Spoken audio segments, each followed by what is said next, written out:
하이 여러분 반갑습니다. 박종만 목사입니다.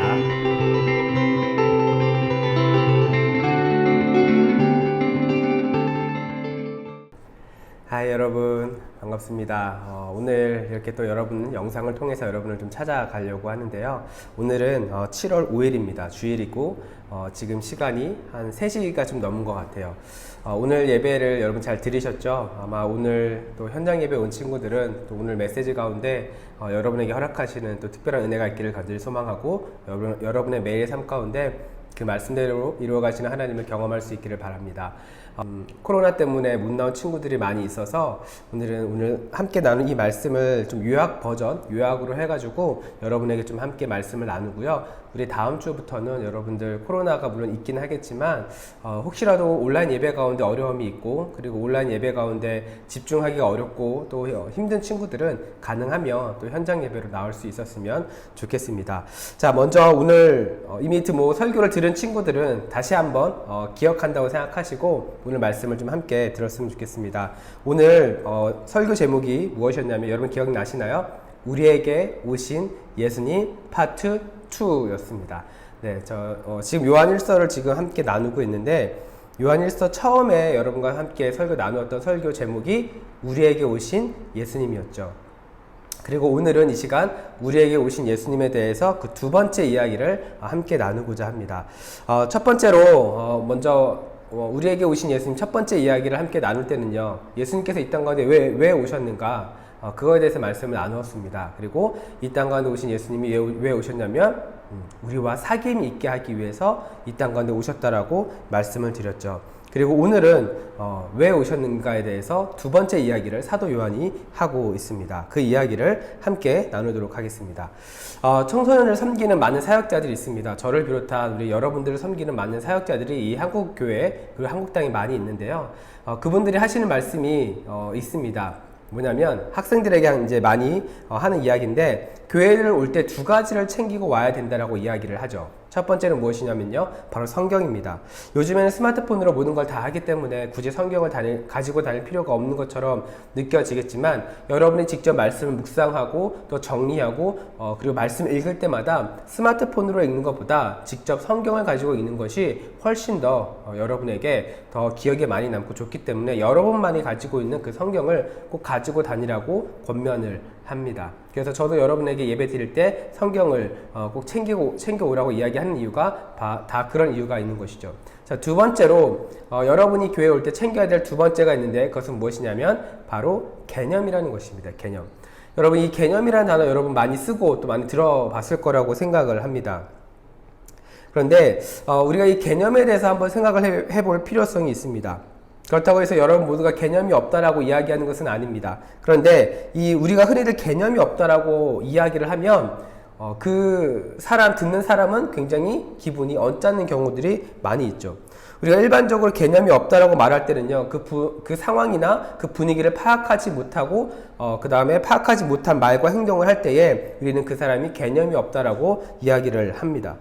그래서 우리가 어떤 행동이나 말에 대해서 개념이 있게 하기 위해서는 그 상황과 그 분위기를 잘 판단해야 된다고 여러분에게 말씀을 드렸습니다. 이것은 공부할 때도 마찬가지죠. 수학 시간에 영어 공부하면 안 되고, 영어 수업 시간에 수학 공부하면 안 되고, 각각의 상황과 분위기에 맞는 그런 일들을 해야 된다라고 말씀을 드렸습니다. 여러분, 이제 현장 예배 드리는 친구들은 알겠지만 여러분 이 영상을 보고 있는 혹시 여러분 가운데 온라인으로 예배를 드렸다고 한다면 여러분 온라인 예배를 잘 들으셨나요? 온라인 예배 가운데 하나님의 임재가 있으셨습니까? 여러분이 드리는 그 온라인 예배 가운데에 정말로 개념 있게 하나님께 집중하며 하나님께서 나에게 어떤 말씀을 하실까 이 부분을 생각하면서 여러분 예배를 드리셨습니까?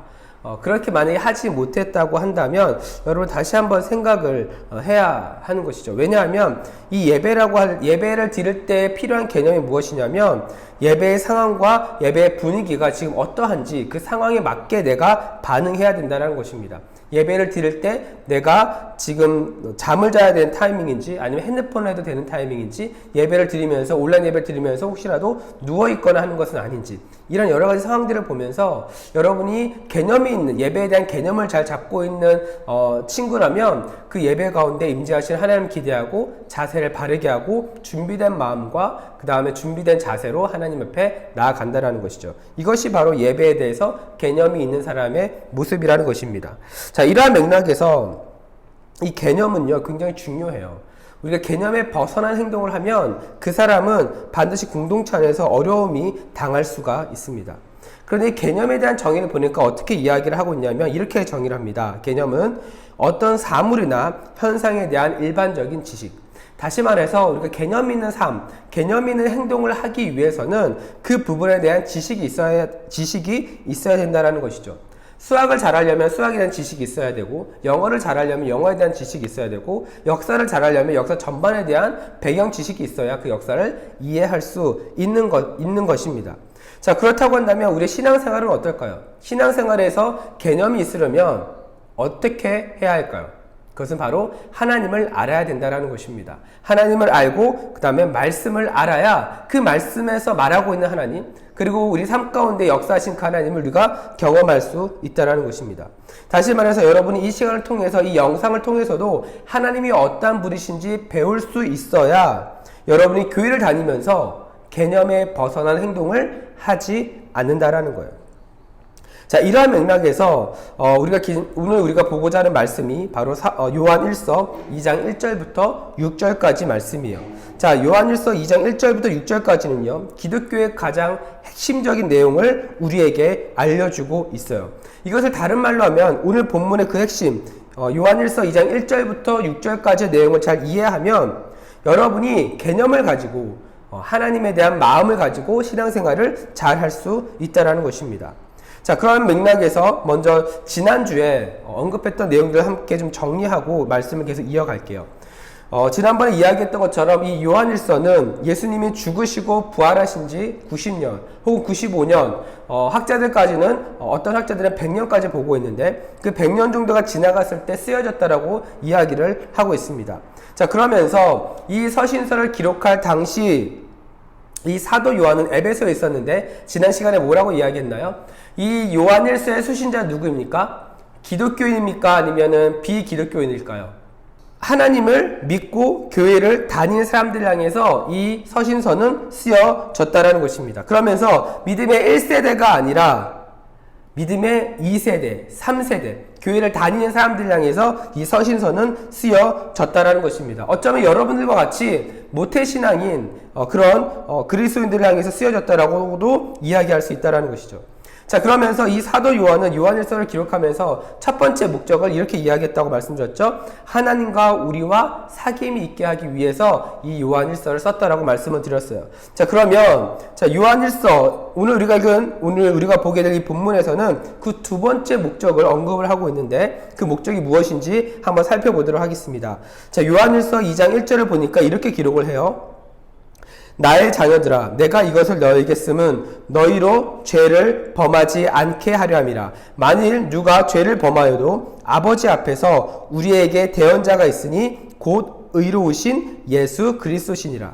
자, 보세요. 사도 요한은 이 요한일서를 쓰는 목적을 뭐라고 이야기를 하고 있냐면 바로 저와 여러분이 죄를 짓지 않기 위해서 이 요한일서를 썼다라고 기록을 하고 있습니다. 자, 그러면 이 부분을 조금 더 이해하려면 성경에서는 죄를 어떻게 말하고 있는지를 우리는 살펴볼 필요가 있어요. 자, 여러분 먼저 질문하겠습니다. 죄는 어디서부터 왔을까요?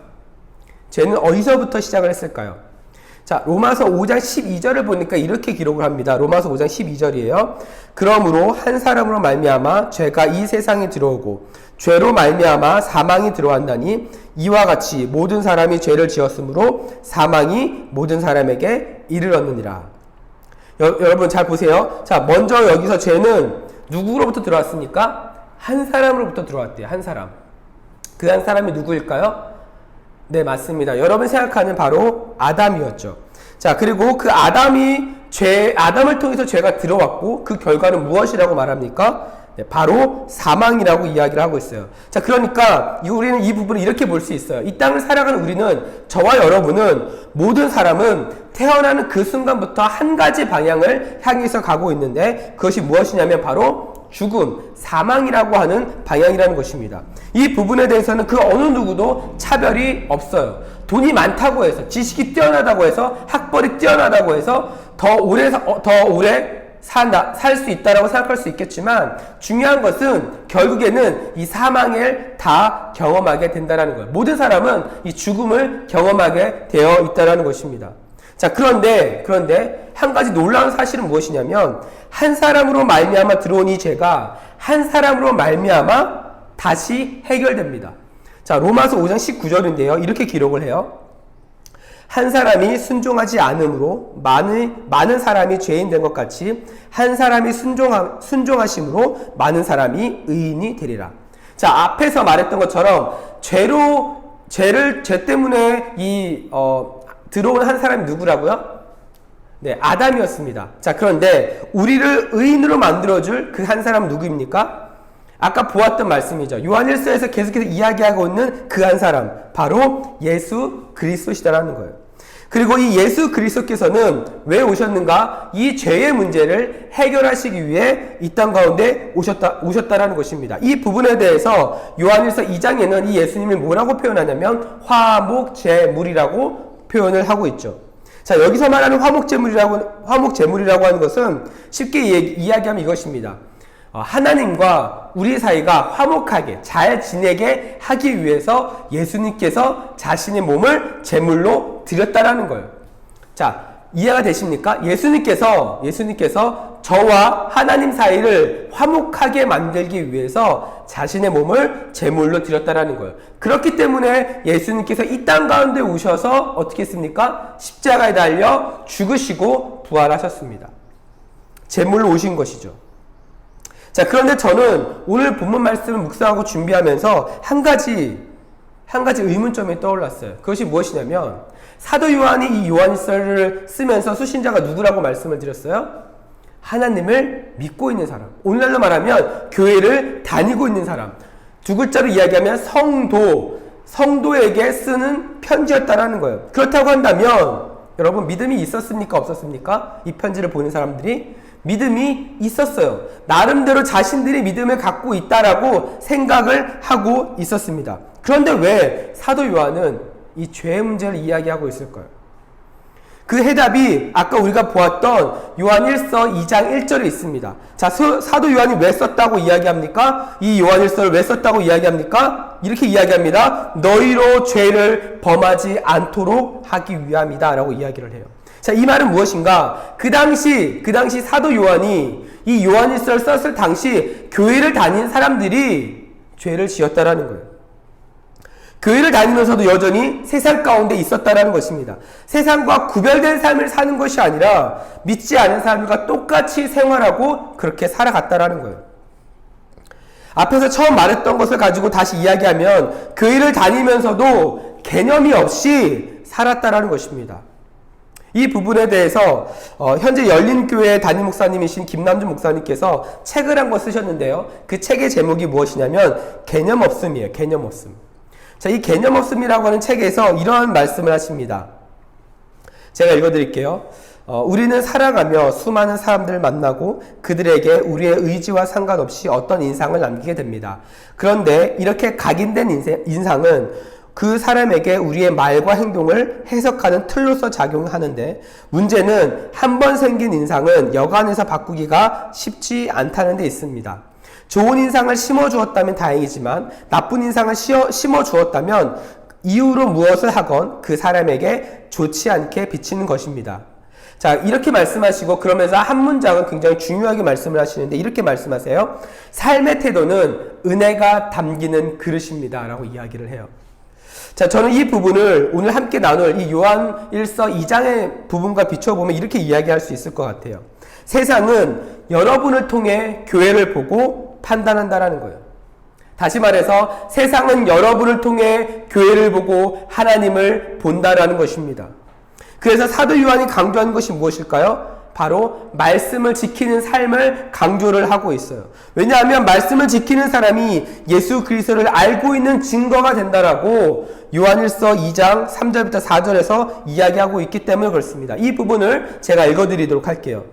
우리가 그의 계명을 지키면 이로써 우리가 그를 아는 줄로 알 것이요 그를 아노라 하고 그의 계명을 지키지 아니하는 자는 거짓말하는 자요 진리가 그 속에 있지 아니하되. 자, 여러분, 어떤 사람이 주님을 알 수 있다라고 말합니까? 바로 계명을 지키는 사람, 하나님의 말씀을 지키는 사람이 하나님을 알 수 있다라고 이야기를 하는 거예요. 자, 기본적으로 일반적으로 생각했을 때 말씀을 지키는 사람은 그 말씀에 따라 순종하는 사람을 의미합니다. 그 말씀 따라 살아가는 사람을 말씀을 지키는 사람이라고 이야기를 해요. 그런데 제가 성경 원어를 좀 살펴보니까 한 가지의 의미가 더 있습니다. 그것은 무엇이냐면 보존하다라는 거예요. 여러분, 보존하다라고 하는 것은 어떤 의미냐면 어떤 물건이 있는데 그 물건이 훼손되지 않도록, 그 물건이 그 기능을 잘할 수 있도록 훼손되지 않도록 그 물건을 지키는 것을 보존하다라고 이야기를 해줘. 다시 말해서 말씀을 지키는 사람은 말씀이 훼손되지 않도록 그 말씀을 지키는 사람이에요. 그 말씀이 말씀 그대로 작동할 수 있도록 그 말씀을 보존하는 사람이 말씀을 지킨다라는 것입니다. 그래서 말씀을 지키는 사람은요, 하나님의 말씀이 그 삶 속에서 작동되기 때문에 기도할 때마다 말씀을 통해서 응답받고, 그 다음에 고민이 있을 때마다 하나님 앞에 기도하며 말씀을 통해 응답받기 때문에 하나님의 살아계심을 경험하게 된다는 것입니다. 자, 그런데 중요한 것은요, 모든 사람이 이 말씀의 능력을 경험하는 것이 아니에요. 오히려 이 말씀을 훼손하는 사람들이 있어요. 이 말씀을 왜곡하는 사람들이 있어요. 이 부분에 대해서는 제가 다음 주에 예배를 통해서 다시 한번 그 부분에 대해서 깊이 있게 말씀을 나누도록 하겠습니다. 그러니까 여러분들 다음 주에는요, 꼭 현장 예배 가운데 오셔서 이 말씀의 은혜를 함께 나누었으면 좋겠습니다. 자, 그런데 좀 짧게 말씀을 드리면, 자, 이 말씀을 왜곡하고 훼손하는 사람들이 있다라는 거예요. 말씀을 가지고 있어도. 그 대표적인 사람이 누구일까요? 우리가 잘 알고 있는 신천지입니다. 여러분, 신천지 같은 이단이죠. 하나님의 말씀을 말씀에서 해석하는 것이 아니라 자기 마음대로 해석하는 거예요. 자기 마음대로. 제가 얼마 전에 뉴스를 보니까 이런 기사까지 났어요. 뭐냐면 신천지들이 성경을 자기 마음대로 번역을 해서 출판을 해버리는 거예요. 그리고 그 성경을 일반 서적에 비치해 놓고 파는 것입니다. 여러분, 말씀을 이렇게 왜곡하는 것이에요. 말씀을 자신에게 유리한 방향으로 해석하고 말씀을 훼손해서 사람들에게 피해를 주는 사람들이 있다라는 거예요. 너무나도 많이 있죠. 그런데 오늘 보면 2장 5절에서 하나님의 말씀을 훼손하지 않고 하나님의 말씀을 지키는 사람에게 어떤 모습이 발견되는가, 이 부분에 대해서 요한일서 2장 5절에서는 이렇게 이야기합니다. 제가 읽어드릴게요. 누구든지 그의 말씀을 지키는 자는 하나님의 사랑이 참으로 그 속에서 온전하게 되나니 이로써 우리가 그의 안에 있는 줄을 아노라. 여러분, 어떻게 된다고요? 하나님의 말씀을 지키는 사람은 하나님의 사랑이 그 사람을 완성시켜 준대요. 그리고 여기서 참으로라고 하는 단어를 쓰고 있는데, 여기서는 어떤 의미냐면 반드시, 진짜로, 이러한 의미를 가지고 있습니다. 그래서 사랑하는 여러분, 오늘 제가 이렇게 함께 나눈 말씀을 통해서 여러분이 가장 기억해야 할 것은 무엇이냐면, 여러분이 하나님의 말씀을 보존하는 사람, 하나님 말씀을 지킬 수 있는 사람이 되어야 된다는 것이에요. 여러분이 갖고 있는 여러분 듣고 있는 이 말씀이 여러분에게 은혜로 작동할 수 있어야 된다는 것입니다. 여러분, 교회는요, 그냥 왔다 가는 곳이 아니에요. 여러분이 만약 고등부에 있는 동안 여러분이 그냥 왔다 가는 신앙생활을 한다고 한다면, 여러분, 제가 장담하는데 고등부를 졸업하고 나면 교회를 떠날 가능성이 굉장히 높습니다. 여러분이 지금은 우리 고등부 공동체 안에서 그래도 같이 신앙생활 하는 것 같고 같이 기도하면서 나아가는 것 같아 보이는데, 여러분, 왔다 가는 신앙생활 하는 친구들은 고등부를 졸업하는 그 순간 교회를 떠나게 되더라고요. 관계들도 다 갈라지게 되는 것입니다. 여러분, 이러한 모습이 앞에서 초반에 말씀드렸던 것처럼 하나님 앞에 개념 없이 살아가는 모습이에요. 그리고 오늘 본문에서 말하고 있는 것은 예수님께서 이 세상 가운데 오신 그 목적을 전혀 이해하지 못하고 있다는 것입니다. 만약 여러분이 자신이 하나님을 믿는 사람이라고 생각하고 있다면, 여러분이 하나님 앞에 개념 없이 살아가는 그 부분과 여러분이 싸우셔야 돼요. 친구들하고 싸우지 마시고 부모님하고 싸우지 마시고 여러분이 자신이 하나님 앞에서 씨름할 수 있는 존재가 되어야 된다는 거예요. 하나님 앞에서 내가 하나님 앞에 나아가는 그 방향을 가로막고 있는 그 무엇과 여러분은 싸울 수 있어야 되는 것이에요. 이 부분에 대해서 디모데전서는 이렇게 표현합니다. 믿음의 선한 싸움을 싸우라라고 이야기를 하고 있죠. 만약 여러분 가운데 이러한 싸움이 없으면 여러분은 이 세상 가운데 화목제물로 오신 그 예수님을 여러분은 이해하지 못하는 것이에요. 오늘 본문에서는 알면서도 그 싸움을 싸우지 않는 사람들에 대해서 그 사람은 어떤 사람이냐? 거짓말하는 사람이라고 이야기를 하고 있습니다. 저는 여러분이 이 영상을 보면서 거짓말로 이 영상을 보지 않기를 바라요. 거짓말로 교회를 왔다 가지 않기를 바랍니다. 하나님 앞에서 믿음의 선한 싸움을 싸울 수 있기를 바라요. 넘어져도 괜찮아요. 왜냐하면 오늘 우리가 읽은 본문에 보니까 만일 누가 죄를 범하여도 아버지 앞에서 우리에게 대언자가 있으니 곧 의로우신 예수 그리스도시니라 이렇게 기록을 하고 있어요. 여러분 공부하느라 많이 바쁘죠? 코로나가 계속 터지면서 아마 마음이 불안하고 지금 고3 친구들은 정말 예전 고3과는 다른 모습으로 지금 생활하고 있습니다. 수능이 연기되었다라고 하는 것은 굉장히 놀라운 일이죠. 1학년 친구들도 마찬가지입니다. 학교 적응을 하려고 할 만하니까 이제 방학이에요. 2학년 친구들도 아마 그 사이에서 나름대로 그 씨름을 하고 있을 것입니다. 저 같은 경우는 마찬가지예요. 이 코로나가 터지기 전에는 나름대로 다 계획이 있었어요. 우리 고등부 안에서 어떻게 하면 여러분과 함께 은혜를 나누고 함께 하나 되고 함께 재미있게 이 3년이라는 시간을 보낼까에 대한 그런 고민들을 저도 갖고 있었습니다. 그런데 중요한 것은 코로나로 인해서 다 틀어졌죠. 어려운 상황이 돼버린 것입니다. 그럼에도 불구하고 제가 포기하지 않는 것, 그리고 여러분에게 권면하면서 우리가 함께 나아가야 될 것은 무엇이냐면 그 주님 앞에 나아가는 것이에요. 우리에게 오신 그 주님을 우리가 만나는 것이에요. 우리를 위해 화목제물이 되어주신 그 예수 그리스도의 은혜를 우리가 바라보면서 하나님 앞에 나아가는 것입니다. 그렇기 때문에 정말 중요한 것은 우리가 그분을 만나는 것이에요. 그것이 교회이든지 여러분의 가정이든지 학교이든지 학원이든지 여러분이 있는 그 자리에서 주님을 만나고 그분을 높여드리고 하나님과 동행하는 삶을 살아야 된다라는 것입니다. 그럴 때 여러분을 온전케 하시는 하나님의 사랑을 여러분이 경험할 수 있는 것이에요. 어떤 친구도 이렇게 이야기할 수 있어요. 하나님이 날 사랑하시는지 모르겠어요. 하나님 날 사랑하시는지 모르겠어요. 여러분 질문 하나 하고 싶습니다. 여러분 정말 하나님의 말씀대로 한번 살아보려고 최선을 다해 보셨나요? 정말 내가 이 말씀 아니면 내가 죽겠다라고 하는 그런 의지를 가지고 여러분이 한번 살아보셨나요? 여러분 성경을 보면요 정말 너무 어려운 상황 가운데 죽을 것 같고 하는 그 상황임에도 불구하고 하나님께서는 그 사람을 죽이지 않아요. 반드시 그 사람을 살려주시더라고요. 그것이 바로 은혜인 것입니다. 여러분 어려운 상황이에요. 쉽지 않은 상황이에요. 그러나 여러분이 하나님을 의지하며 그분만을 붙잡고 나아가고 여러분에게 하시는 그 말씀을 지키고 보존하며 여러분에게 오신 그 주님을 여러분이 만날 때에 하나님의 사랑이 여러분을 향하신 그 하나님의 사랑이 여러분을 완성시킬 겁니다. 지금은 그렇게 보이지 않을 수 있어요. 지금은 너무나도 연약해 보일 수 있어요. 그러나 우리 주님 살아계십니다. 말씀대로 살아보면 그분이 얼마나 대단한 분인지 그분이 얼마나 여러분을 사랑하시는지 여러분은 경험하게 될 줄로 믿습니다. 여러분 이번 한 주를 보내면서 그 하나님 경험할 수 있기를 바라요. 여러분 이번 한 주를 보내면서 그 하나님과 동행할 수 있기를 바라요. 이제 시험 기간이 얼마 남지 않았다고 들었어요. 중간고사 끝난 지 얼마 안 된 것 같은데 이제 기말고사가 불과 한 3주, 4주밖에 남지 않았다고 들었어요. 여러분 코로나도 터지고 시험도 얼마 남지 않고 그러다 보니까 교회에 오는 것이 더 부담이 되겠죠. 아무래도. 그러나 여러분 정말로 여러분이 있는 삶의 자리에서 정말 하나님께 집중하며 예배할 자신이 없다면 여러분 현장 예배로 나오세요. 현장 예배로 나오시고 함께 은혜를 경험하시고 여러분의 모든 환경을 하나님께 집중할 수 있는 환경으로 여러분이 만들 수 있기를 바랍니다. 그 노력 가운데 그 마음 가운데 하나님께서 함께 하십니다.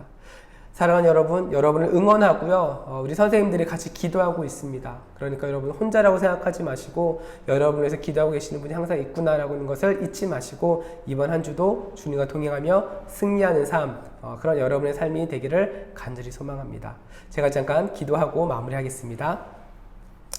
사랑과 은혜가 풍성하신 하나님 아버지 감사합니다. 우리 고등부 친구들 하나님 한 주간의 삶도 지켜주시고 이렇게 또한 영상을 통해서 말씀을 함께 나누게 하시고 정말 하나님의 은혜를 함께 경험하게 하시니 감사합니다. 우리 친구들 정말 이 코로나라고 하는 어려운 상황 가운데서 참 많이 혼란스럽고 참 많이 어려운 상황 가운데 있습니다. 스트레스도 많이 받고 마음도 불안할 수 있습니다. 하나님, 그러나 이 변화되어지는 상황 가운데 정말 변치 않는 그 하나님을 바라보게 하여 주시고, 하나님, 우리가 주님을 바라보며 나아갈 때에 우리를 붙드시고 하나님 우리를 인도하시고 하나님 우리를 완전한 자로 우리를 만들어 가시는 그 하나님의 사랑을 우리가 놓치지 않도록 하나님 역사하여 주시옵소서. 하나님, 우리 친구들 한 주간의 삶을 살아갈 때에 늘 주님과 동행하게 하여 주시고, 주님께 기도하며 어려움을 가지고 주님께 구할 때 하나님께서 응답하셔서 이들과 함께 하시는 하나님, 살아계신 하나님 경험하고 만날 수 있도록 인도하여 주옵소서. 하나님께서 우리가 다음 주에 만났을 때에 하나님 더 크신 하나님의 은혜, 더 풍성한 하나님의 은혜를 경험하게 하여 주시고 함께 하나님을 자랑하며 나아갈 수 있도록 인도하여 주옵소서. 모든 불의와 모든 사고와 모든 것으로부터 하나님 우리 친구들 지켜주시고 보호해 주셔서 우리가 다음 주에 더 밝은 얼굴로 만날 수 있는 은혜 또한 허락하여 주시옵소서.